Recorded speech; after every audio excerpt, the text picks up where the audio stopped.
Bonjour à tous, bienvenue sur ma chaîne qui s'appelle Vivre son authenticité avec sérénité. Je m'appelle Aurélie, je suis astrologue. Alors aujourd'hui, je reviens vers vous dans cette nouvelle vidéo pour vous présenter les énergies de la nouvelle lune en taureau qui aura lieu dimanche 27 avril à 21h31 heure de Paris. Donc cette nouvelle lune sera impactante de manière bénéfique principalement pour les premiers décans Taureau, Vierge, Capricorne, Cancer, Poisson. Et ce sera un peu plus tendu pour les premiers décans. Alors il y aura des premiers décans Taureau pour qui ça va passer crème et pour d'autres où ça va être un peu plus compliqué.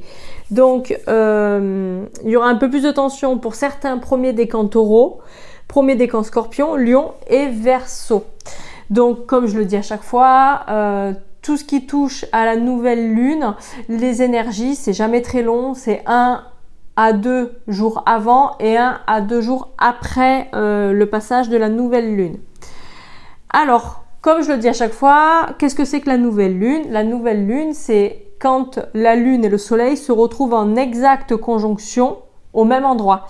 Et donc, dimanche qui arrive, la nouvelle lune, ça sera en taureau. Donc, le soleil et la lune se trouveront tous les deux en taureau exactement au même endroit. Alors de manière générale, lorsque cela se présente, c'est une période de remise à zéro des énergies dans le mois. Donc les énergies yin et yang, donc yin, tout ce qui touche à l'intuition, à la sensibilité, à l'intériorité, et les énergies yang qui touchent à l'extériorité, donc c'est tout ce qui touche au travail et à la vie quotidienne par exemple. Alors cette nouvelle lune va être un peu différente des autres parce que de manière générale, les nouvelles lunes sont quand même, je dirais pas assez douces, mais presque, c'est-à-dire que les énergies se prêtent à ce qu'on se lance vers un renouveau au niveau énergétique. Mais là, il est vrai que cette nouvelle lune-là, vous allez le voir à travers ce que je vais vous présenter, il y a énormément de tensions avec des planètes qui sont quand même assez costauds au niveau énergétique et au niveau tempérament, dynamisme. Donc il est vrai que cette nouvelle lune va vraiment être, il n'y a pas d'autre mot, c'est une nouvelle lune sous tension. Hein. Donc je vais commencer. Donc le premier aspect qui va être un peu à prendre avec des délicatesses et avec des pincettes, c'est le carré que forme la lune avec la planète Mars. Donc je le rappelle, la lune c'est tout ce qui touche à l'émotionnel, à la sensibilité, et la planète Mars c'est tout ce qui touche à l'action.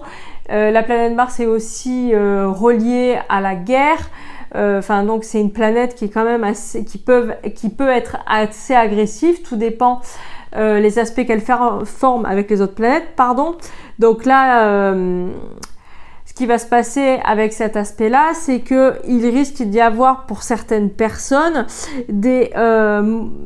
des personnes qui vont avoir des humeurs qui vont être assez fluctuantes, qui peuvent être aussi même de mauvaise humeur pendant cette période. Il peut y avoir des conflits qui peuvent surgir pendant cette période-là. Et surtout, chose à ne pas oublier, c'est que Mercure, la planète de la communication et de la pensée, se trouve actuellement en Bélier. Et le Bélier est gouverné par la planète Mars. Donc, les conflits de par toutes ces configurations peuvent vraiment ressurgir très rapidement. La Lune va être aussi en carré avec la planète Pluton. Donc Pluton, c'est aussi une planète à prendre avec délicatesse, qui est une planète un petit peu... c'est une planète transformatrice, oui, mais c'est une planète qui, quand elle est là en aspect dissonant, enfin en aspect de tension comme c'est là, ça peut créer du conflit, de la manipulation, des malentendus, des choses qui peuvent être très difficiles à vivre.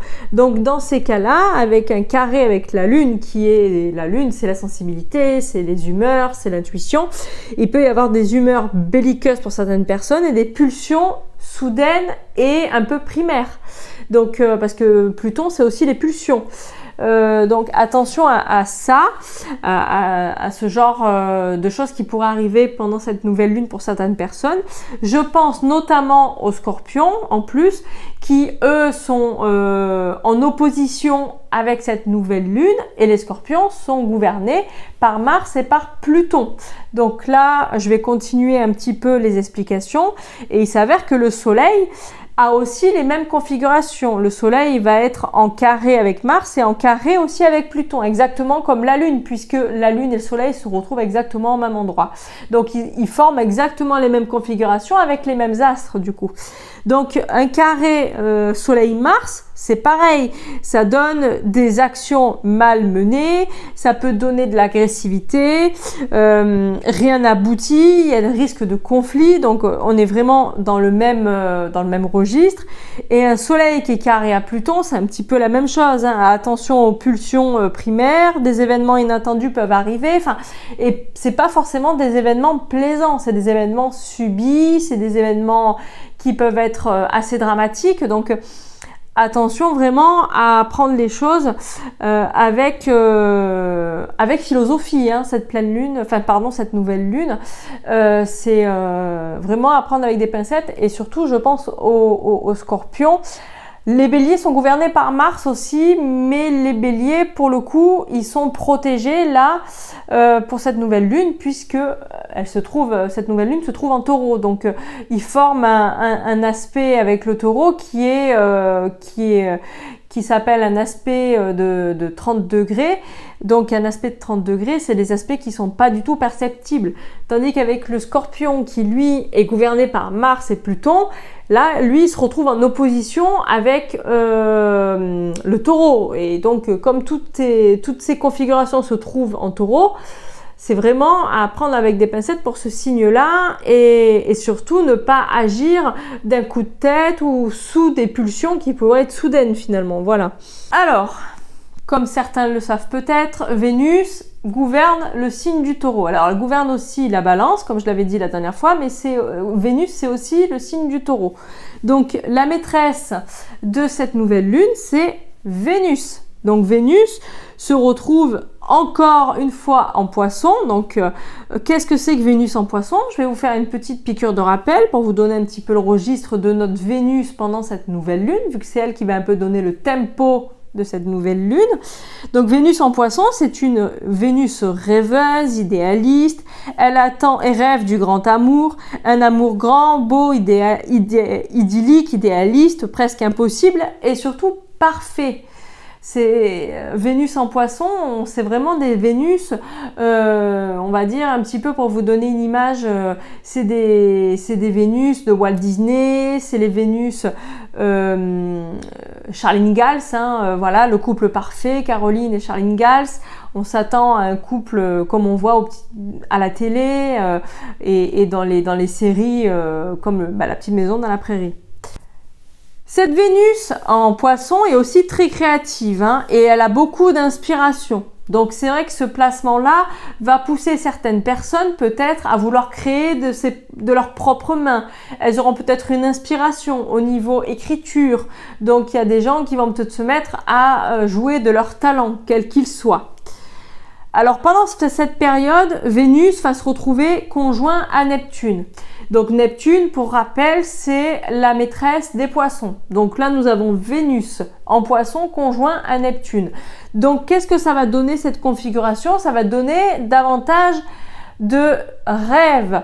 Ça va redonner une couche à ce que je viens de dire. C'est-à-dire que il y a des gens qui vont rêver du grand amour avec un grand A, d'un amour idyllique avec un grand I, d'un amour parfait avec un grand P, d'un amour impossible avec aussi un grand I, qui vont peut-être se bercer d'illusions, parce que là avec le Poisson on est dans l'illusion, on est dans l'imaginaire, et il y a aussi l'idée de s'imaginer un amour dans l'esprit, dans le mental, dans l'intériorité, un amour que l'on vit, mais que dans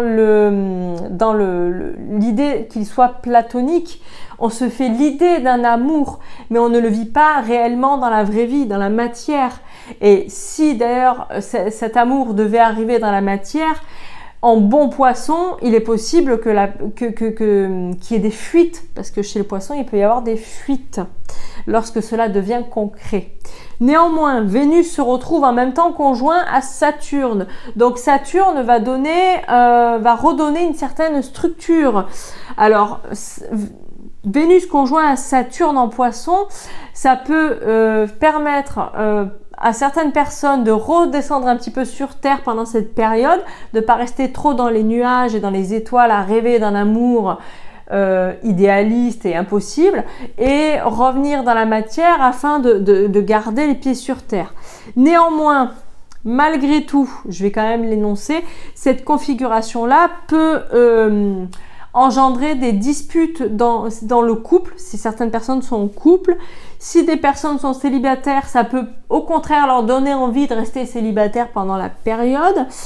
Et au niveau des finances, alors là c'est pareil, soit les personnes vont vraiment être aux petits oignons pour dépenser leur argent et vont le faire de manière méthodique et consciencieuse, mais il peut y avoir aussi d'autres personnes qui au contraire auront du mal à gérer leur argent pendant cette période.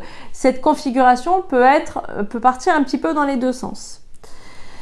Après, Vénus est aussi en aspect positif avec Uranus. Donc pendant cette période, certaines personnes pourraient vivre un coup de foudre aussi, des coups de foudre possibles, ou une période originale, c'est-à-dire que certaines personnes pourraient rencontrer quelqu'un amoureusement parlant, mais un amour qui sort du commun, un amour original, un amour qui sort des sentiers battus.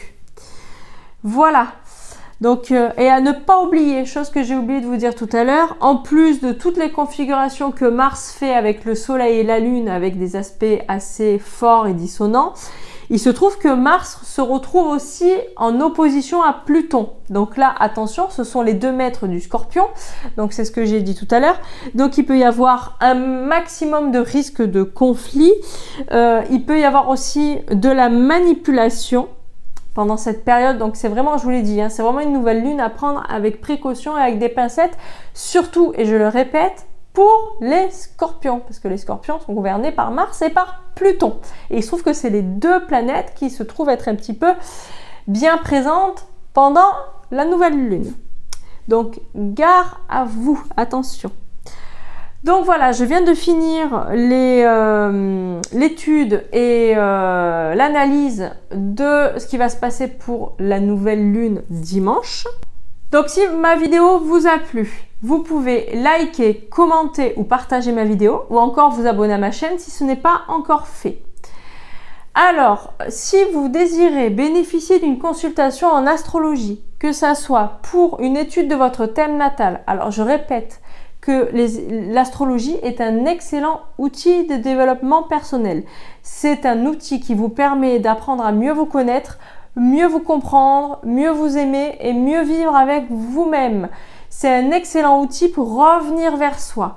Le thème astral requiert énormément d'informations vous concernant, c'est-à-dire que le thème astral est vraiment une pépite d'or par rapport à qui vous êtes. Donc, il vous donne des informations concernant votre émotionnel, votre communication, votre manière de penser, vos objectifs de vie, votre manière de vous présenter au monde, votre vie amoureuse, votre carrière professionnelle, votre manière d'agir, mais aussi il vous parle de vos limites. Alors, je propose plusieurs études, donc ça peut être l'étude du thème astral global, mais aussi une étude par domaine. Donc si vous voulez une étude que pour un seul domaine, je peux proposer donc des études par domaine, c'est-à-dire amoureux, professionnel, amical, émotionnel, enfin il y a plein de domaines, donc ça peut vraiment partir dans tous les sens. Je propose aussi des études de transit, donc de prévision personnalisée par rapport à ce que vous réservent les planètes dans les mois qui arrivent, ou encore des études de compatibilité, ce qu'on appelle des synastries. Donc si vous avez envie de bénéficier d'une consultation en astrologie pour apprendre à mieux vous connaître, ou pour savoir un petit peu si vous êtes compatible avec une personne à côté de vous pour X et Y raisons, ou tout simplement pour comprendre ce qui se passe actuellement dans votre vie si vous avez des événements qui arrivent et que vous ne comprenez pas pourquoi, vous pouvez me contacter. Donc toutes les informations sont dans la barre de description sous la vidéo. Sur ce, je vais vous souhaiter une très belle journée ou une très belle soirée. Tout dépend le moment où vous regardez ma vidéo et je vous dis à bientôt. Merci à tous.